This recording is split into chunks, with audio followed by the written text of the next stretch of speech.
You know, I've been around for a while. I've met some interesting people. Done some crazy things. You'd think that there wasn't much that could take me by surprise. You'd be wrong.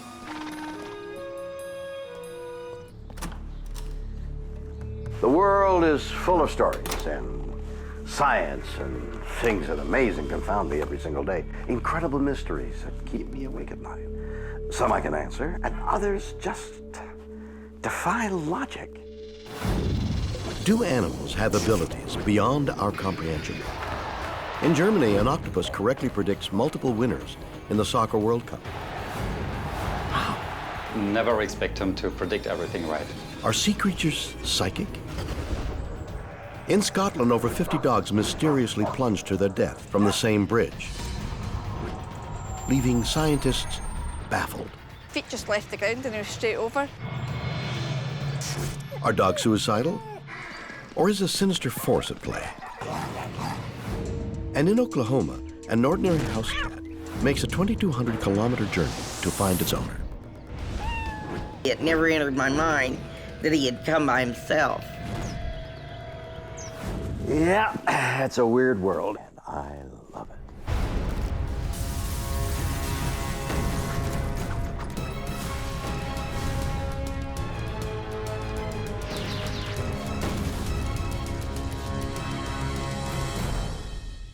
You know, I'm fascinated by the animal kingdom. These incredible creatures that we share the planet with.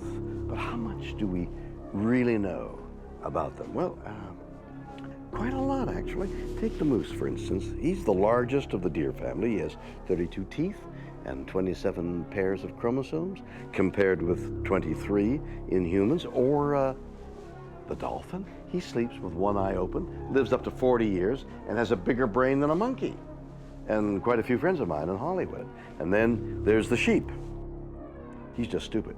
But what about those animals we're not so familiar with, like this guy? Huh? An octopus. Well, we know he has 3 hearts, no bones, and blue blood. But here's something you might not know. He's psychic. June 13th, 2010. As Germany gears up for the long-awaited World Cup Soccer Championships, an aquarium in the town of Oberhausen is preparing to launch a unique publicity stunt. The aquarium will use its resident octopus named Paul to try and pick the winners of each match Germany competes in. Oliver Valenciak is a curator at Sea Life. We started to do the predictions with Paul just to entertain our visitors and to get some regional press. The idea is simple. There are 2 plexiglass boxes marked with the opposing team's flags. Each box contains a live mussel, Paul's favorite treat. All the octopus has to do is lift the lid to get at the food inside. We put the 2 boxes into the tank, and Paul had to decide which mussel he will eat, and this team will win. World Cup fever runs high in Germany, where huge sums are bet on the outcome. But at Sea Life, no one is expecting much from Paul, who's never shown any particular talent for anything.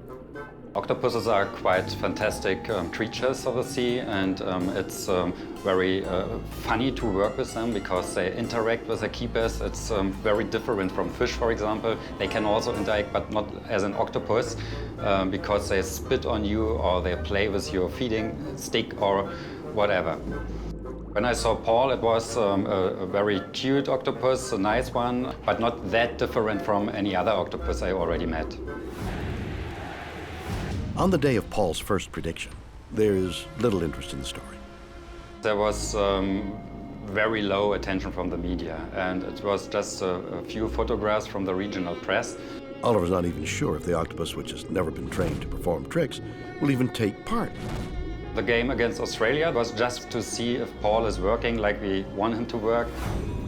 To Oliver's surprise, not only does Paul eagerly participate, he correctly predicts the winning team, Germany. He just had a lot of luck.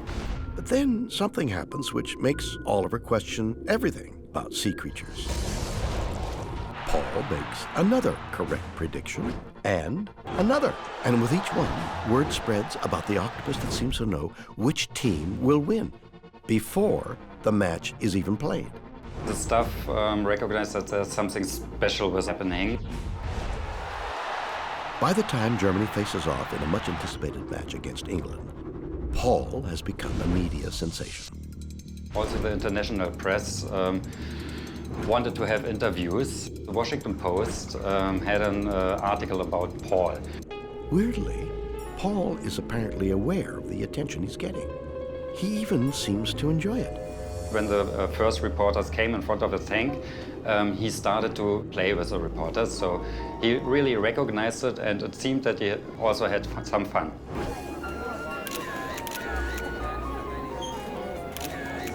But nothing prepares Oliver for what happens next. Paul keeps making correct predictions as Germany beats England and Ghana and Argentina. Incredibly, he's predicted 5 games out of 5 without a single error. Aquarium staff are stunned. They can't understand how a creature with a brain the size of a walnut can beat the best bookies in the world. There is no scientific explanation for it. But not everybody is pleased with Paul. Fans on losing teams blame the octopus for their defeat and call for him to be cooked and eaten. The first death threats he got were when he picked the German against Argentina. Paul gets in even more hot water when he dares to predict that his home team, Germany, would be beaten by Spain. But he's right again. And by the time the finals roll around, media interest in Paul has reached a fever pitch. You can imagine 150 reporters and live broadcasts in front of a tank, and you are there with the boxes and think, oh God, do anything. I don't care what you do, but do anything, please. 700 million people watch the game between Spain and the Netherlands. Paul makes his final and most important prediction, eating the mussel in the box marked Spain. This was, I would say, the most thrilling prediction. Paul is right again. Even now, Oliver is still mystified by Paul's achievements. There were thousands of animals doing predictions during the 2010 championship, but Paul was the only one having all 8 games right. When the World Cup was over, we decided that Paul retires. He don't have to do any more predictions, and unfortunately he died in October 2010 because he was old age. But we decided to cremate him and to put his ash in an urn so that everybody who comes to Sea Life Oberhausen can still see a memorial. Calamari. Oh, sorry. This is awesome, isn't it? I mean, if an octopus can predict the winners of soccer games, just imagine what else they can do. Now, this guy's name is Jeff. Jeff, pick the winning numbers of the lottery. Come on, Jeff, get the winning numbers of the lottery. Jeff gets a little shy, okay? So one more time. What numbers are going to win the lottery?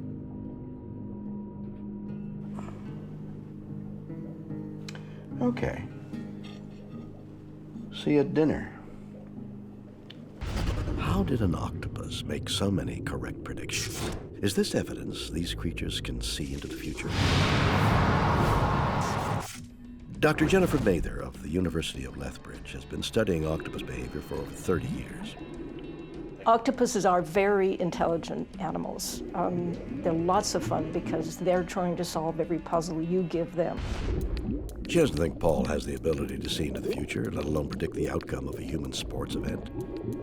The octopus doesn't have the faintest idea what a soccer match is and why everybody's excited about the World Cup.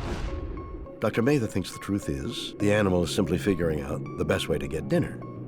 This octopus, I'm sure, was taken from the wild, and it has to learn new ways to get food, and what it's doing is scoping us out and figuring out how to get the best it can out of the situation. Even more revealing, Dr. Mather believes Paul wasn't even looking at the flags. One of the things that people don't realize about octopuses is they're colorblind. So I think the German flag is red and black, and that really didn't matter to the octopus. So if Paul wasn't responding to the flags, how did he know which box to choose?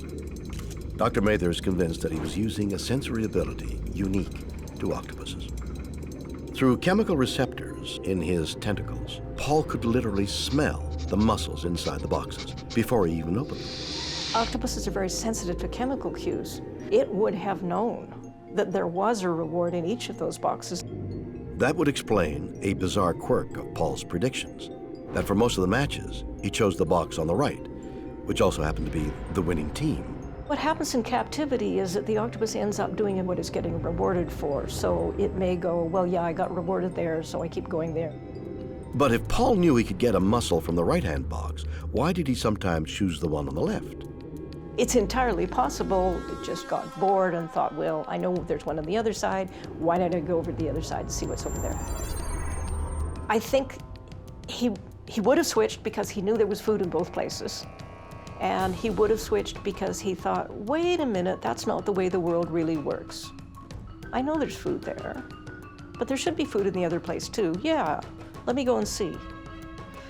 Octopuses turn out to be difficult for researchers who want to study learning and memory because they're forever doing what the researchers describe as sampling the unrewarded location, going to see what's happening someplace else. They're like us, they're curious, they're explorers.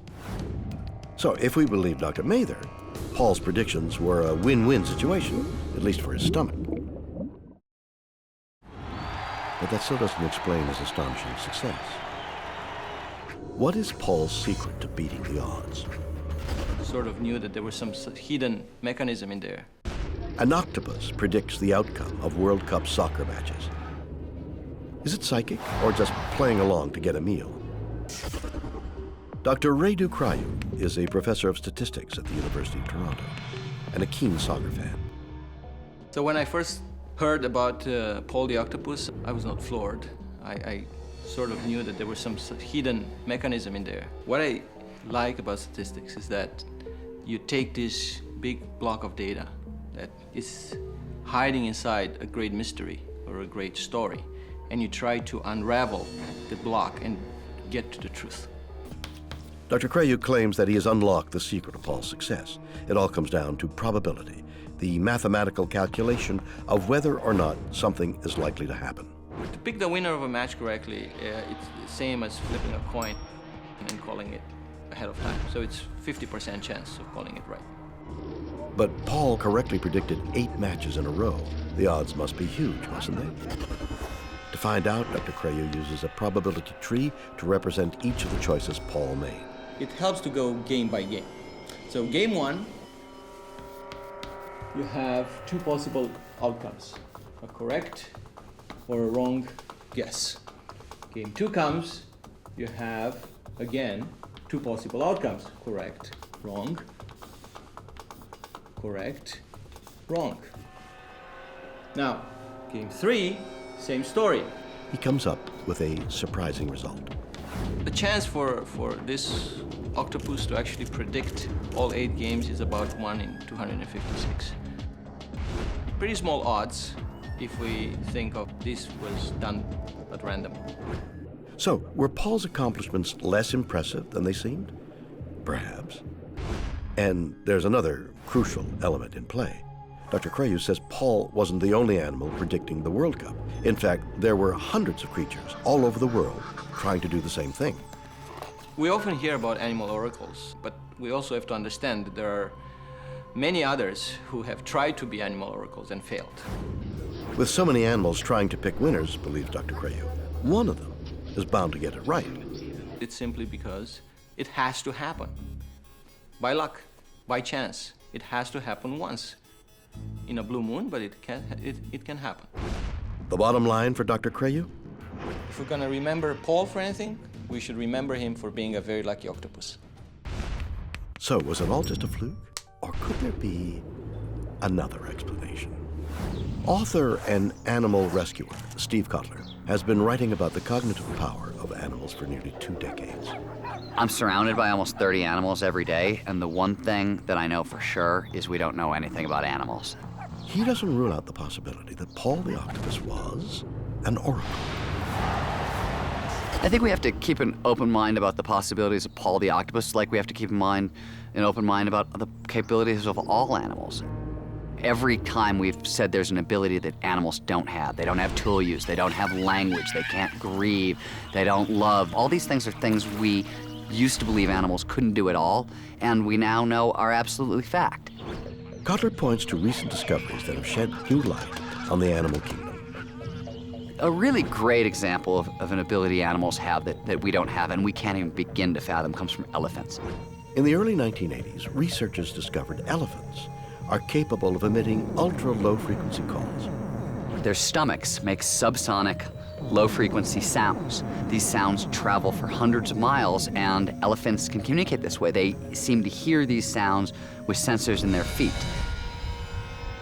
Kotler suspects something similar was at work at the aquarium, with Paul actually reading the minds of the people around him. I think there were a lot of people in that room who wanted him to select the mussel with the German flag on it, and I think he was picking up on that vibe and reading something. Could it be that Paul can not only see into the future, but he's telepathic as well? We should always come at the natural world with a sense of mystery. We should never, ever, ever come at it with attitudes of expertise or really any kind of solid ground in our knowledge, because the one thing that we've learned scientifically over the past couple hundred years is every time we think we know something, this theory is right, this is absolutely how it's going to be, 20 years later it's been proved wrong. So trying to draw a box around animals and saying they have these abilities, they don't have these abilities, is ridiculous. What you have in this particular case is an octopus who successfully predicted the future 8 times in a row. We have no possible way of understanding the octopi universe. We don't have 8 arms, we don't live under the sea, we don't squirt ink. We have no idea what it's like to do those things, and that leads to all kinds of wondrous possibilities. Did Paul use precognition to pick World Cup winners? Did he just get lucky? Or was he just looking for food like any old octopus? Whatever the truth, this story is weird. Or what?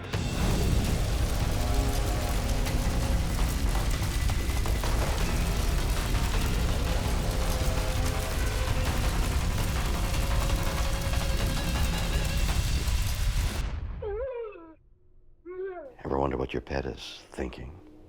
Well, we all know, don't we? I mean, we think we do. We talk to them and they respond. Watch. Fluffy, you want to eat some cookies? Hey, want to go for a walk?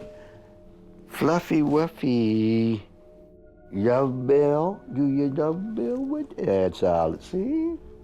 He thinks about food, walkies, and he's thinking about how much he loves me. That's all it takes to make him happy. But not every dog is like Fluffy. Others have secrets and thoughts so deep and dark, they're worth dying for. Did you say something? March 2005, Dumbarton, Scotland. Donna Cooper is on an outing with her daughter and the family dog, Ben. They're exploring a 19th century country estate on the outskirts of town. We'd been out for about 2 hours, and then we were just finishing our walk when we came up the stairs and came to the bridge. Donna doesn't want Emma wandering off, especially near the bridge. But, busy with her daughter, Donna takes her eyes off the dog. I'm always aware of bridges, but generally you just say to the dog, come or heel, and they're generally right at your heel and they don't go anywhere.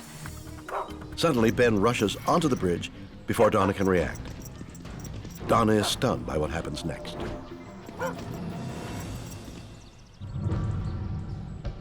His feet just left the ground and he was straight over. His feet didn't even touch the bridge, he was just up and over. There was no chance of anybody being able to catch him or stop him. It just happened so quickly. Donna goes down into the 50-foot gorge to retrieve the badly injured animal. He'd landed at the very bottom of the bridge. He'd broken his jaw, his legs, his ribs, his back, so unfortunately there was nothing else we could do for him. She still doesn't understand why the dog jumped. He wasn't a working dog or anything, but he was very intelligent and we had him properly trained. No, he was a very happy dog. I clearly don't understand why he done it. What makes Ben's death even more puzzling is the fact that it wasn't the first. Since the 1950s, over 50 dogs have leapt to their deaths from the Overton Bridge. Owners, vets, and scientists are baffled by these incidents. I think everybody has their theories, everybody has their stories and their ideas. It is strange that many other dogs have done it as well. My goodness, this is awful. Dogs taking their own lives. Doggy depression. Hound, harry-carry. What's going on here? I mean, they didn't even leave a suicide note. No. Seriously, this has got to stop. We have to help, but how? There's only one way. We have to get to the bottom of this and find out where these deeply troubled minds went wrong. Tell me about your puppyhood. But therapy is good for you. Why did Ben die?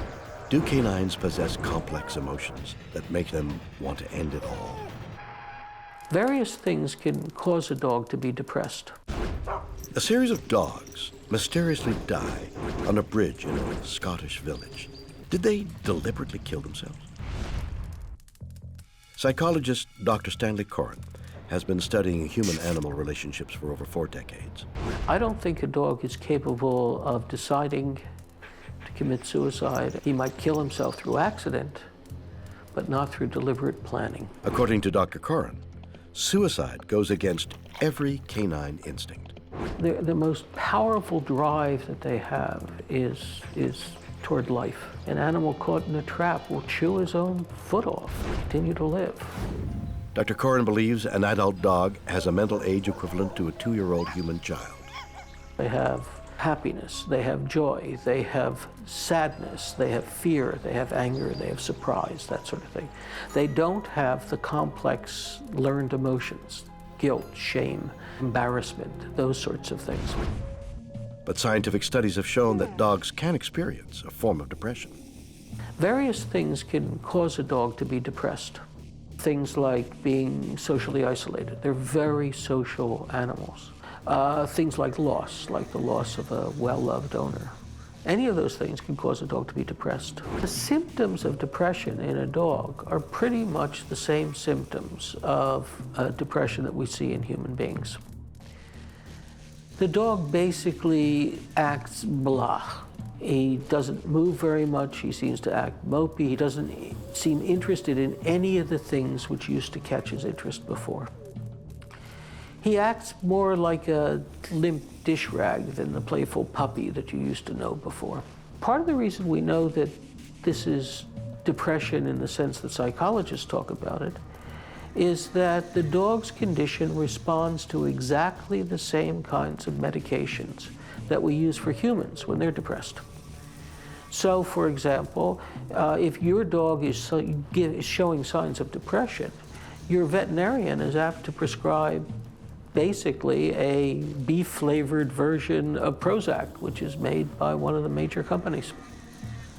And your dog will respond in the same way that a human being will respond. But could canine depression lead to suicide?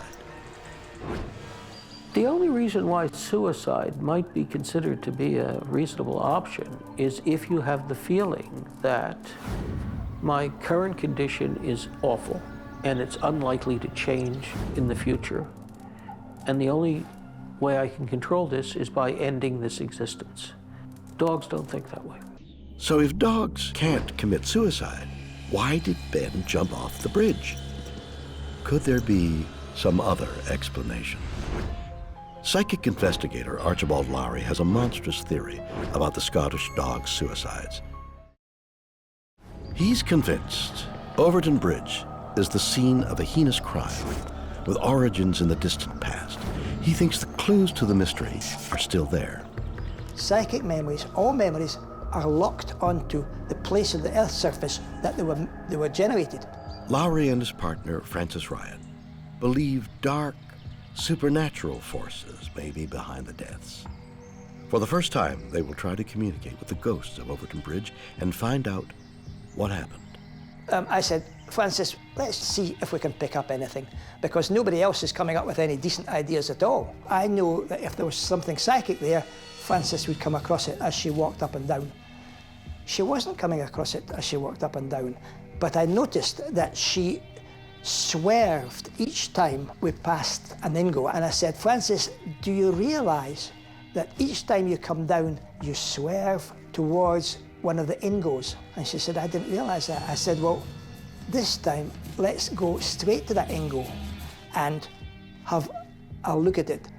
Get yourself into trance and have a think as to what memories this part of the ground holds. On the bridge, Francis goes into a psychic trance. I feel a mist starting to come forward. Yeah, good. It's coming in a haze at the moment.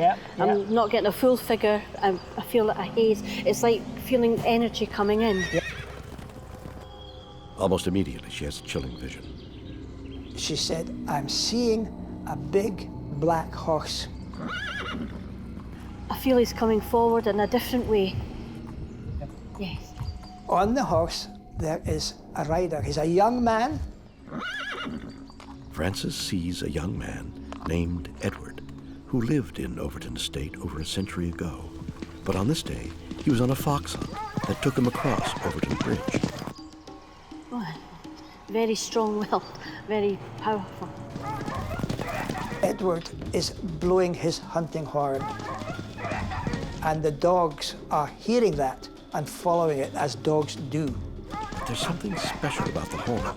The pitch is so high, only dogs can hear it. And it's giving out a sound which we can't hear. We humans can't hear because it's designed to make a sound for dogs, to get dogs to follow the hunt. Suddenly, one of the dogs goes berserk and attacks the young man's horse, causing it to rear up in panic. He's given the feeling of tumbling and falling. Tumbling, yeah. Tumbling and falling. Yeah, tumbling, falling, yeah.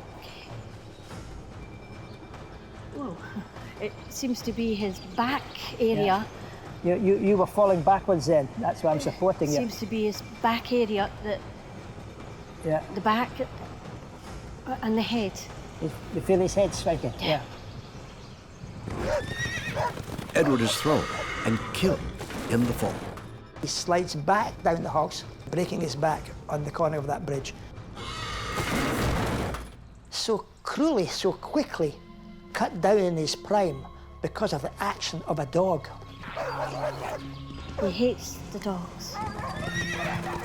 Lowry's seance on Overton Bridge has led him to a startling conclusion. Edward and his horse are still there. Lowry believes Edward's ghost is not only alive and well, he's still blowing into the hunting horn that only dogs can hear. But now, he's using it for a diabolical purpose, to lure dogs off the bridge. Are these dogs somehow hearing this blowing of this thing to follow him and leap to their deaths? Can you ask him once again if he would stop letting the dogs hear that horn?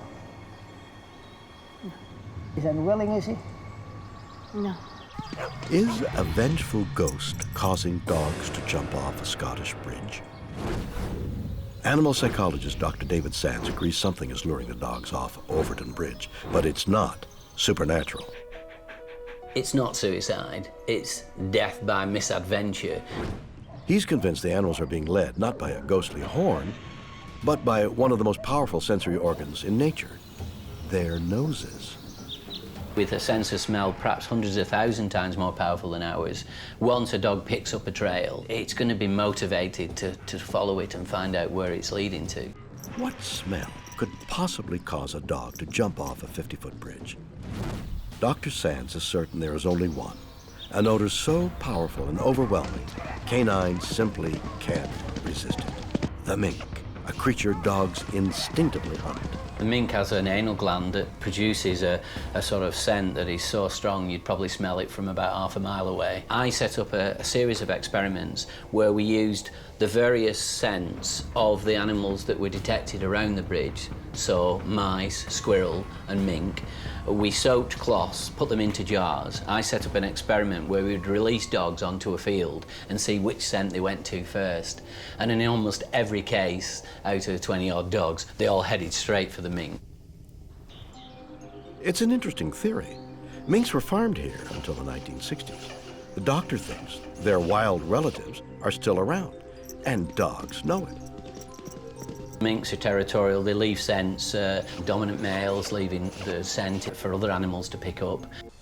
But if dogs want to chase mink, why are they leaping off the bridge instead of running around the side? Dr. Sands visited Overton Bridge to find out. But once I got to the bridge, I sort of got down on my hands and knees and thought about it from a dog's point of view. He quickly discovered the answer. Dogs can't see over the wall. They have no way of knowing they're on a bridge. Because of the height of the stone wall on the bridge, they're seeing a wall, they're not seeing a 50-foot drop on the other side. It's a convincing explanation. Canine curiosity and a powerful hunting instinct literally drives dogs over the edge. A recipe of cues and signals and scents that have caused the dog to behave quite naturally, but for the end result to be disastrous.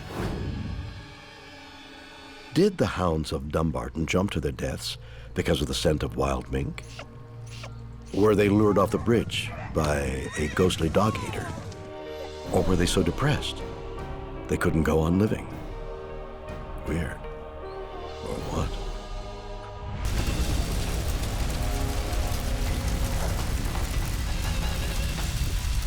A house cat journeys 2,200 kilometers through 5 states to track down its owner. Just some way he knew where we were. You know, it's wonderful these days. You can travel with your pet, take them wherever you go on planes, ships. They're totally portable. But not all pets get to travel. Sometimes their owners have to leave them behind.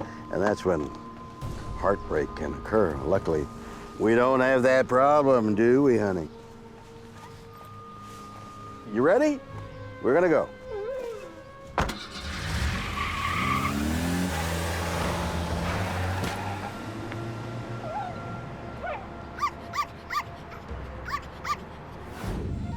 June 1951, Anderson, California. The Woods family is getting ready to move to Oklahoma, a grueling 2,200 kilometer car trip to the east. Rita Colander is their daughter. She is 8 years old at the time. All of my father's family and all of my mother's family lived in the same county in Oklahoma. And I think that we moved because they missed their families. But as they finish packing for their move, there's a problem. Rita's beloved cat, Sugar. Sugar and I loved each other. We played together constantly. He would follow me everywhere I went. However, Sugar is terrified of cars. Sugar just got wild in the car and would not stay. Rita's father finally decides they have to leave Sugar behind. I was heartbroken. We left the cat with a neighbor family, the Spans. I remember seeing Susan, my friend, standing in our yard holding Sugar when we drove out the driveway. And there was an empty feeling. The family moves to a dairy farm in Oklahoma with a host of feral barn cats.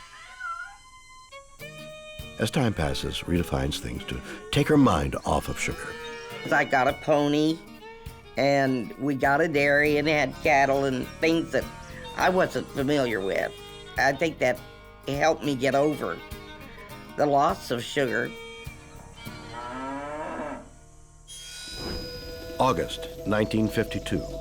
14 months after leaving California, Rita and her mother, Ellen, are working in the barn when something unexpected happens. We were feeding the cows in the barn while my daddy milked.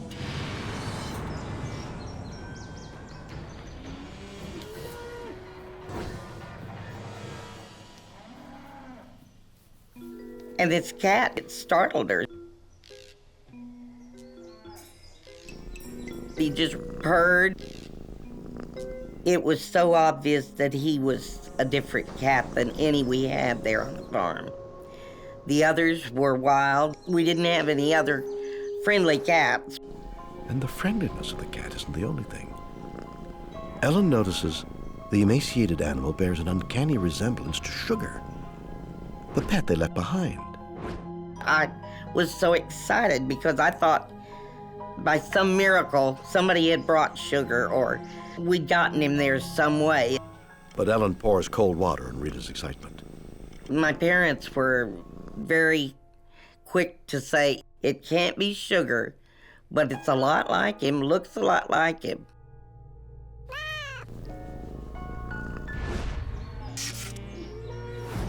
Two months later, Ellen receives a letter from their neighbors in California. It's mostly gossip about their old neighborhood, but it also contains a bombshell.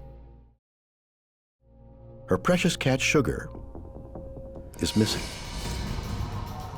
It said, Sugar disappeared 2 weeks after you moved.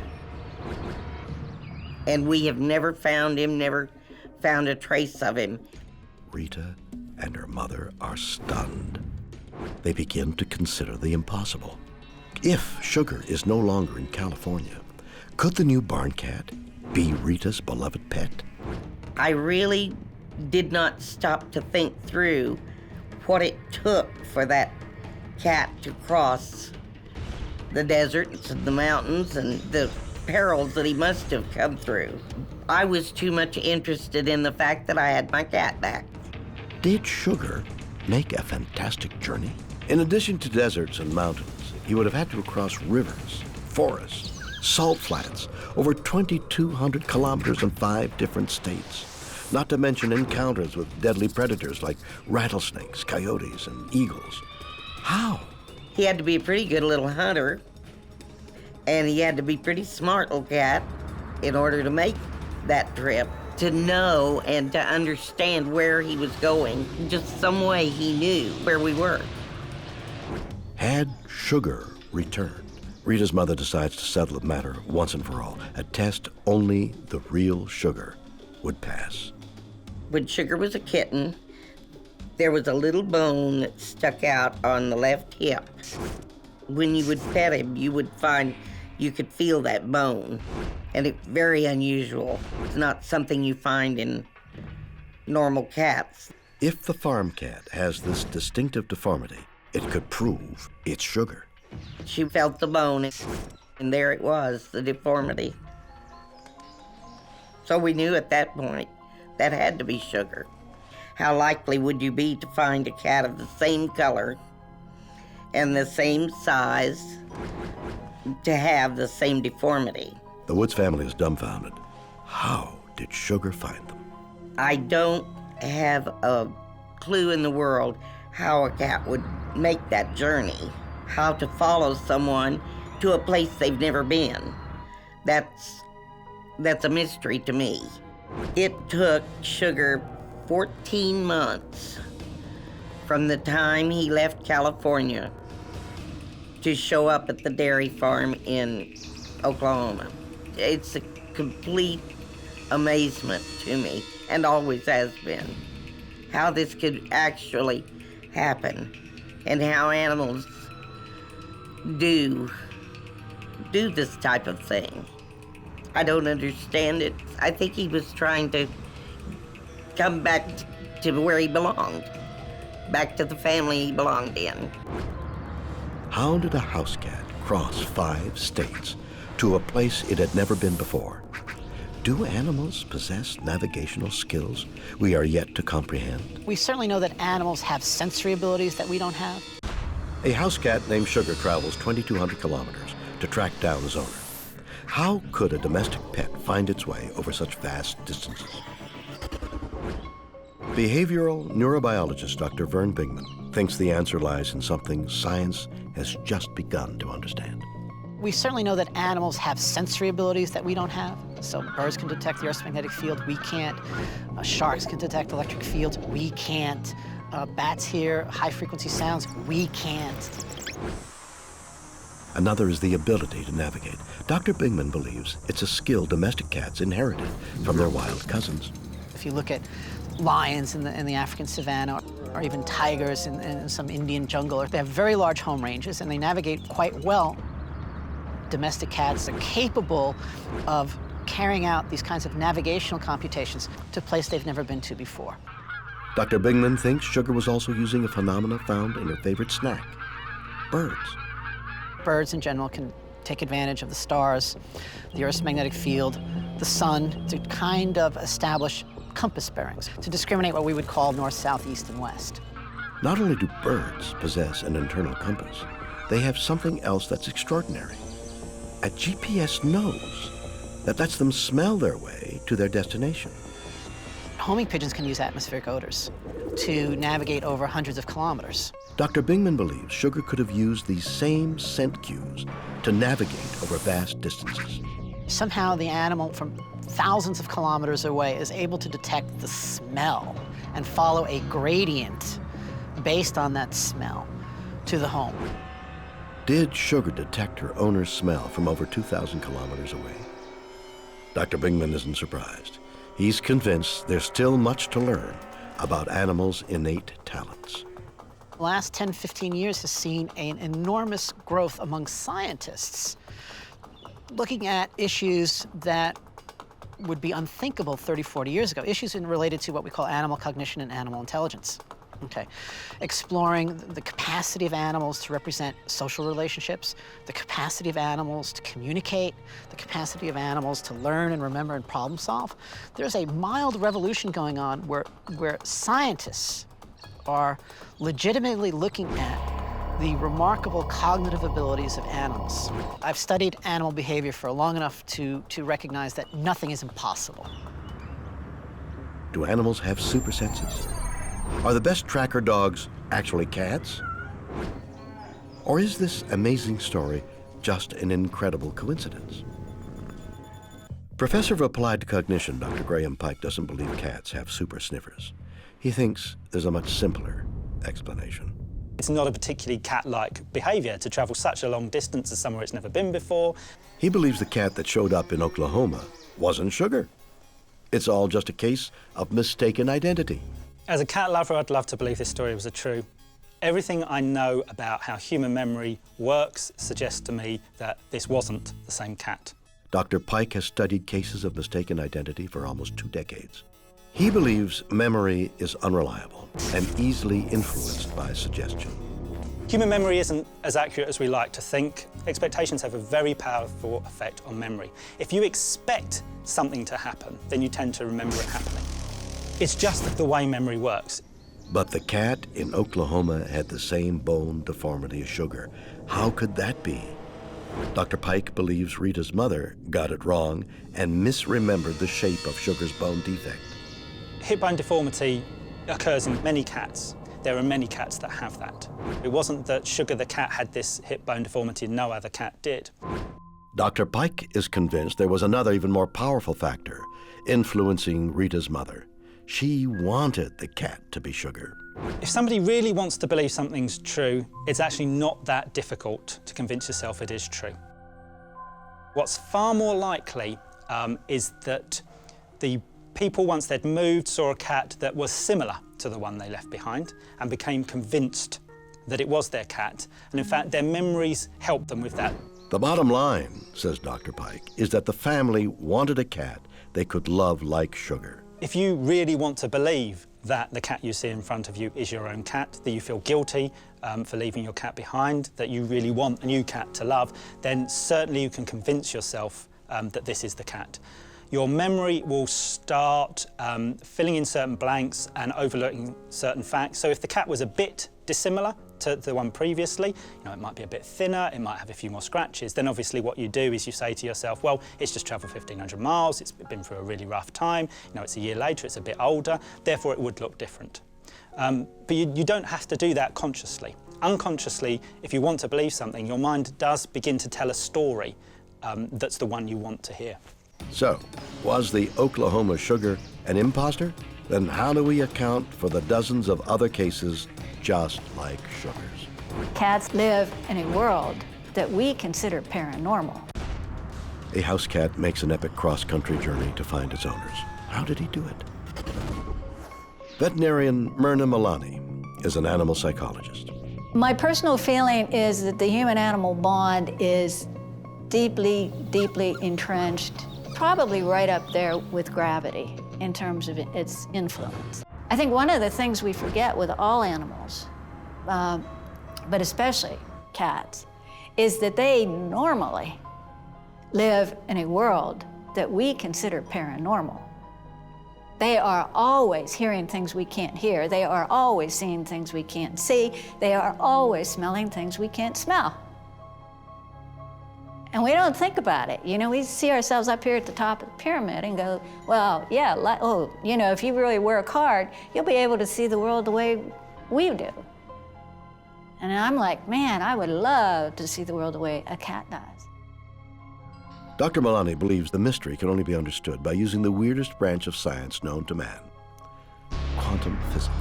She's convinced the bond between Rita and her cat is like the mysterious force that enables some of the smallest particles in the universe to somehow align their spin, even when separated by millions of kilometers. Einstein referred to that as spooky action at a distance, because this doesn't fit in physics. It can't happen, but it does. And I think that's the kind of thing that we're dealing with. Whoa, whoa, whoa, whoa, whoa. Now, wait just a minute. I've been doing this show for a long time now, and it seems every unexplainable mystery can be explained by quantum physics. And frankly, no matter how many times they tell me, I still don't get it. Spooky action? What the heck is that? Joined together by electrons? Can't they just lay it out in simple terms for me? Oh. Dr. Milani thinks this form of subatomic communication lies at the heart of Sugar's journey. Sugar made it to her new home, to her owners, because she had a strong, clear bond with those people as a clear signal. Think of a radio signal. Somehow the cat picks up on that and follows them. Do cats navigate using super senses? Are they invisibly linked to their owners for eternity? Or did Sugar simply fool everyone? Weird, or what?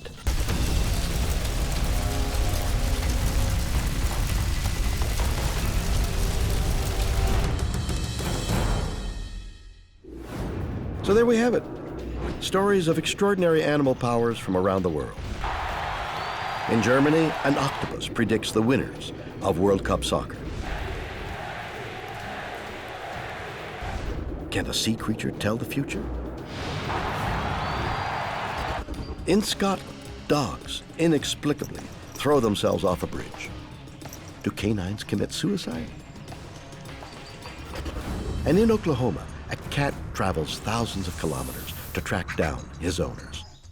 Are felines guided by super senses? Are these stories proof that animals have extraordinary powers? Can we dismiss their incredible exploits? You decide. Join me next time for more stories that will undoubtedly be weird or what.